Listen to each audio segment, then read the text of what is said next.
Nous sommes dans le site docteurangélique.free.fr dans une série de leçons de philosophie réaliste à l'école du père Marie-Dominique Philippe et en vue de la lecture de saint Thomas d'Aquin.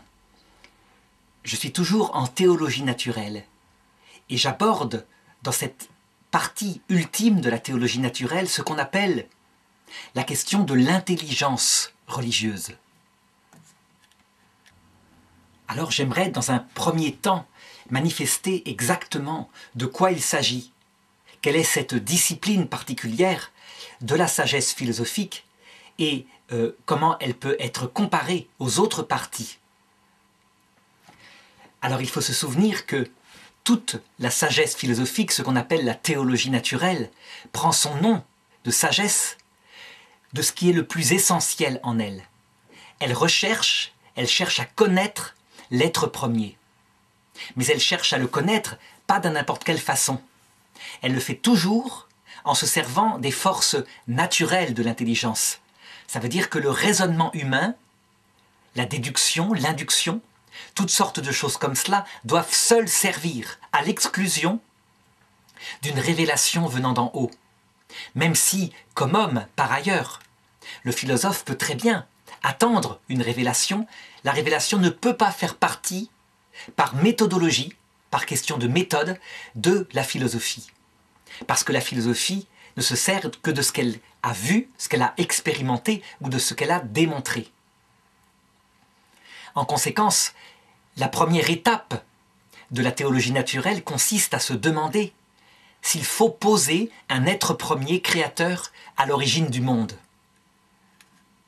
Sans cette étape fondatrice, je dirais que si quelqu'un dit « il me semble qu'il doit y avoir un créateur », donc il parle à titre d'opinion, eh bien il n'entre pas en philosophie réellement. Il entre dans un domaine affectif, subjectif, une conviction intime.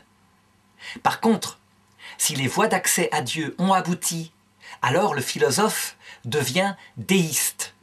Ça veut dire qu'il admet avec sa raison qu'il y a forcément un être premier, un créateur, à l'origine du monde. Il ne peut le faire qu'en partant de ce qu'il constate, à savoir la création, ce qui au départ n'est pas appelé création d'ailleurs, puisque pour dire qu'il y a création, il faudrait avoir posé le créateur, donc dire avant qu'il y a création, ce serait une pétition de principe, disons de la réalité observée. Et à partir de son origine, à partir de la question de son origine, il se demande si elle peut trouver son origine par elle-même, dans les simples lois qu'il constate, le philosophe, dans cette réalité qu'il observe. Alors, une fois les choses faites, et ça ne fonctionne que si on les fait vraiment soi-même, si on ne fait pas cette démarche-là, eh bien la suite, évidemment, est bancale, elle n'est pas fondée philosophiquement. En tout cas, le premier objet de contemplation philosophique au niveau de la théologie naturelle, c'est évidemment l'être premier lui-même. Qui est-il? Quelles sont ses qualités? C'est une partie de la théologie naturelle qu'on appelle la sagesse parce qu'elle vise justement à la cause première. Et normalement, si elle comprend quelque chose de la cause première, eh bien, elle pourra en déduire d'autres conséquences. Mais c'est bien là le premier aspect le plus important. Alors malheureusement, le philosophe constate que l'être premier, qui est forcément sans commencement, éternel, infini, immuable, eh bien, il ne peut pas le connaître. Il peut connaître ce qu'il n'est pas. Ou alors, il peut connaître à partir des qualités qu'on voit dans la création. Là, pour le coup, on peut en parler. Ce qu'il est éminemment. Il est forcément éminemment intelligent, vu l'intelligence de la création, etc. La deuxième étape de cette théologie naturelle consiste, à partir de cette découverte profonde, contemplative, parfois silencieuse, de l'être premier, aussi limitée soit-elle, à retourner dans un regard sur la création, ce qu'on appelle maintenant, pour la première fois, création. On sait que tout est créé. Et donc à contempler cette création à partir du Créateur. Je dirais qu'il y a comme un aller et retour de l'intelligence entre le Créateur découvert, la création, et que ça se féconde mutuellement, sans cesse. En effet, il y a un rapport de cause à effet. Et donc l'effet, forcément, révèle quelque chose de la cause. Forcément, puisque la cause l'a fait, on pourrait dire, à son image, ou en tout cas y a mis son intention. Et la cause, plus on la connaît, eh bien, elle révèle des choses cachées dans les faits. Et réciproquement. Alors, cette démarche-là ayant été faite, on peut alors se poser la question la plus profonde, celle qui nous occupe maintenant, à savoir la question des intentions de l'être premier quand il a créé. Qu'est-ce qu'il a voulu? Donc il ne s'agit plus de contempler l'être premier en lui-même, ou sa création à la lumière de l'être premier, mais d'essayer de comprendre ce qu'il veut, quel est son projet, pourquoi avoir créé des hommes, pourquoi les avoir mis sur terre, pourquoi la mortalité. C'est donc, je dirais, le regard, quelque part, non pas le plus profond, puisque c'est le regard direct sur l'être premier, mais en tout cas le plus impliquant pour l'homme. Parce que toute la question de sa présence sur terre va trouver peut-être ici une solution. Je dirais même, fort égoïstement, il faut reconnaître que l'interrogation religieuse de l'homme, elle est fondamentalement égoïste, c'est vrai au départ, parce qu'il est angoissé par son destin. L'homme ne peut pas rester suspendu à l'idée qu'il va mourir. Donc je dirais que toute la recherche de son intelligence, elle est fondée sur cette interrogation. Et donc elle se termine ultimement par quelques réponses que le philosophe peut apporter à cette interrogation. Tout de suite, on peut dire que le philosophe va devoir se confronter à ce qui est merveilleux dans la création et qui révèle des intentions de Dieu, mais aussi à ce qui est noir dans la création, la destruction de tout, la mort, la violence de l'homme, etc., et qui brouille un petit peu la compréhension qu'il peut avoir des intentions de l'être premier. En tout cas, il devra le faire sans faux semblant, de manière réaliste, sans cacher les choses.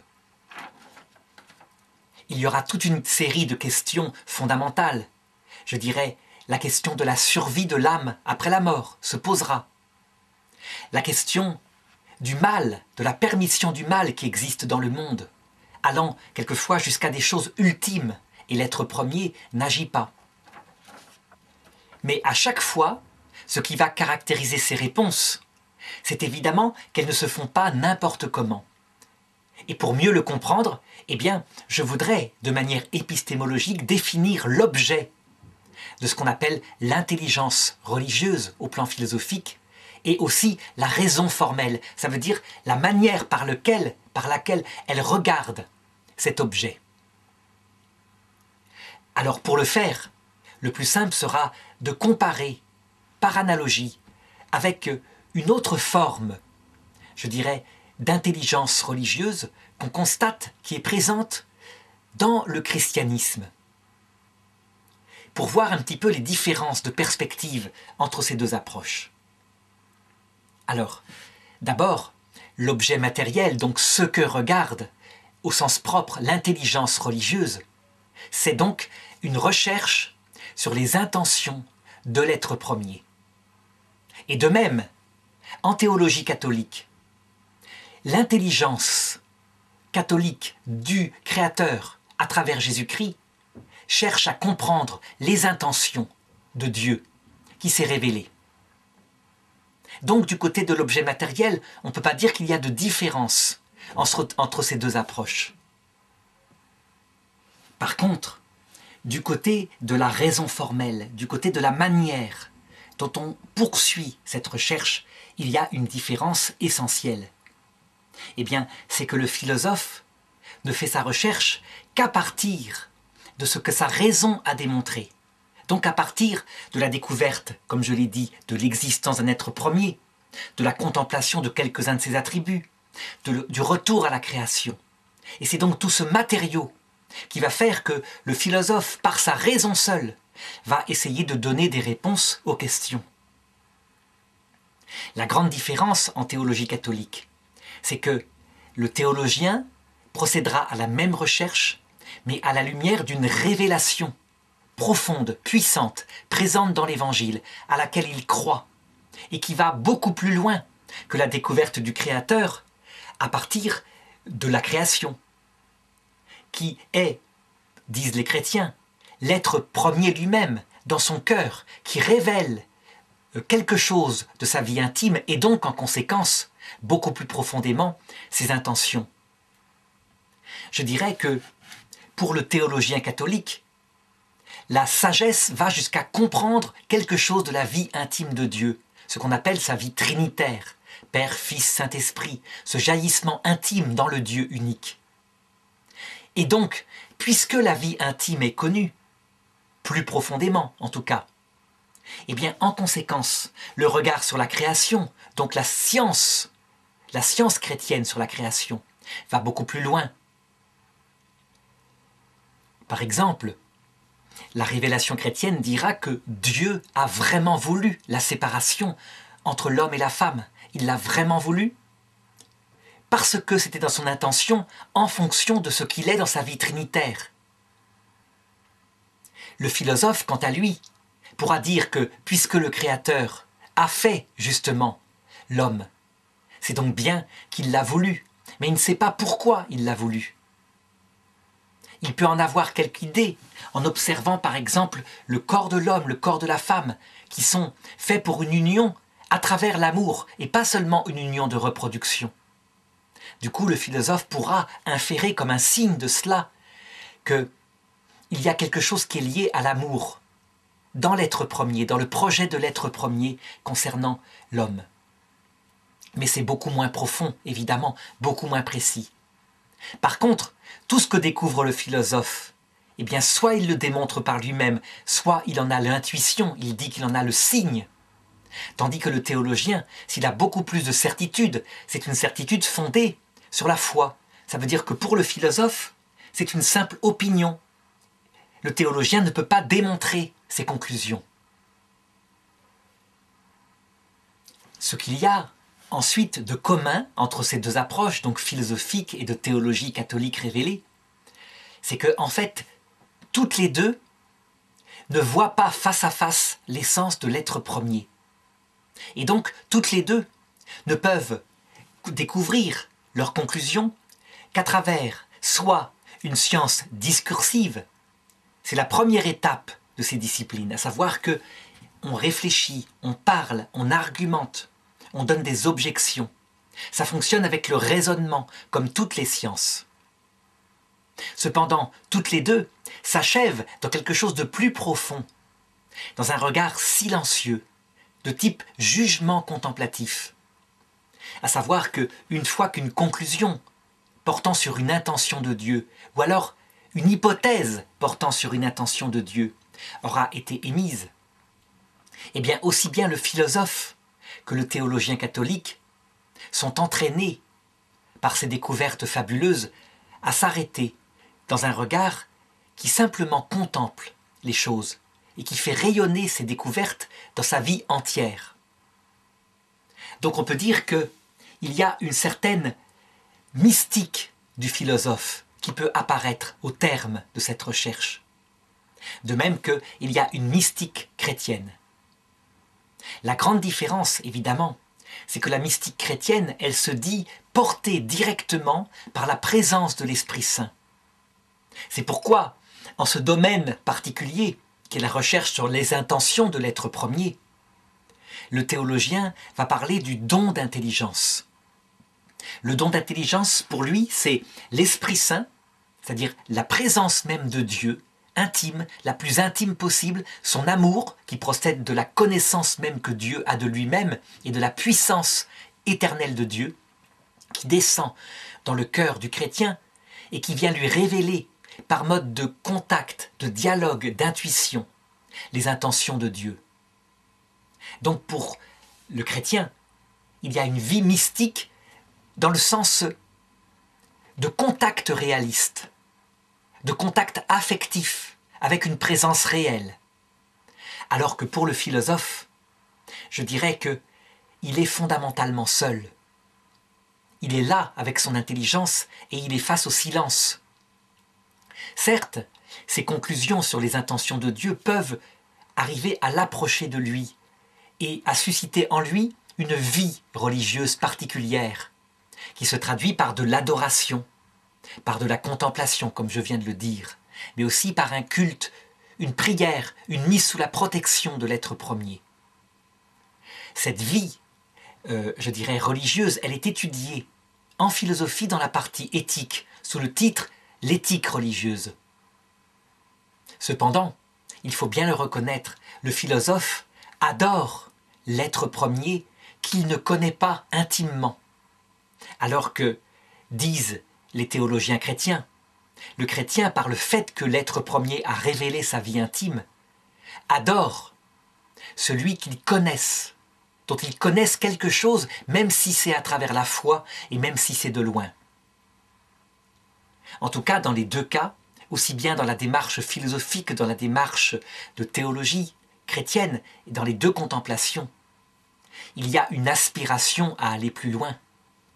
Ça veut dire que, dans les deux cas, l'idéal, l'aspiration naturelle, ce serait un jour de voir directement l'essence de l'être premier.